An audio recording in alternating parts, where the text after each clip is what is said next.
Unparliamentary word కూడా మీ మీద use చేయడం జరిగింది. వాడ గాడిద కొడుకు అన్న ఒక వర్డ్ ని కూడా మీ మీద ఉపయోగించారు. అంత ఇంటెన్సిటీతో అంత హై రేంజ్ లో ఆ వర్డ్ మీ మీద యూజ్ చేయాల్సిన అవసరం ఏముంది లక్ష్మీ పార్వతికి? ఆమె ఆ రోజు ఆమె ఏంటంటే ఆమె వచ్చి బజారు మనిషి అనేదానికి ఆమె నన్ను బజారోడ్ అనింది. ఆమె రామారావు సతీమణిగా, నందమూరి రామారావు సతీమణిగా ఆమెకున్న యోగ్యత ఏందనేది ప్రజలకు తెలిసేదానికి ఆమెకున్న క్యారెక్టరు, ఆమెకున్న విధానము, ఆమెకున్న మాట తీరు అన్నీ కూడా నా వల్లనే తెలిసిందని చెప్పవచ్చు. ఒక రకంగా చెప్పవాలంటే రామారావు గారు ఆమెని చాలా ఆదర్శవంతురాలు, ఆమె పురాణాలు భారతాలు చెప్పి సంస్కృతంలో పండితురాలు, బాగా చదువుకున్నామని చెప్పి అని చాలా సందర్భాల్లో ఆమె గురించి చెప్పడం జరిగింది.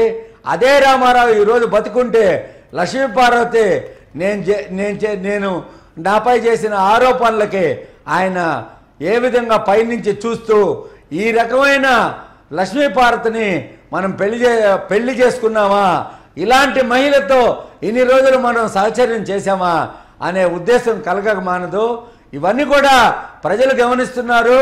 ఊరకనే లక్ష్మీ పార్వతి చెప్పింది ఆర్జీవీలో సినిమాలో చూపించేది లక్ష్మీ పార్వతి ఒక వీర సాధ్యమని, ఒక సేవకురాలు, ఆయన పైన పడుకుంటే ఈమె కింద పడుకుంది, శారీరక సుఖం లేదు. అదేవిధంగా ఏ రకంగా కూడా ఆయనకి సహధర్మచారిగా ఆయనకి నాన్ వెజిటేరియన్ ఈమెకి ఇష్టం లేకపోయినా ఆయన కోసం ముక్కు మూసుకొని నాన్ వెజిటేరియన్ చేసినట్టు, సంసార జీవితంలో దాంపత్య జీవితంలో కొడుకును కనాలని చెప్పి వాళ్ళు సృష్టించినట్టు, కొడుకులు బిడ్డను కనాలని చెప్పేసి సృష్టించినట్టు లేదు అని చెప్పి వాళ్ళు ఎదిరించినట్లు, ఈ రకంగా లక్ష్మీ పార్వతి ఒక ఝాన్సీ లక్ష్మీబాయో లేకపోతే ఒక వీర సాధ్యమనో లాగా లక్ష్మీ పార్వతి జీవితాన్ని చూపించేదానికి ఆర్జీవి సిద్ధమయ్యాడు. ఇది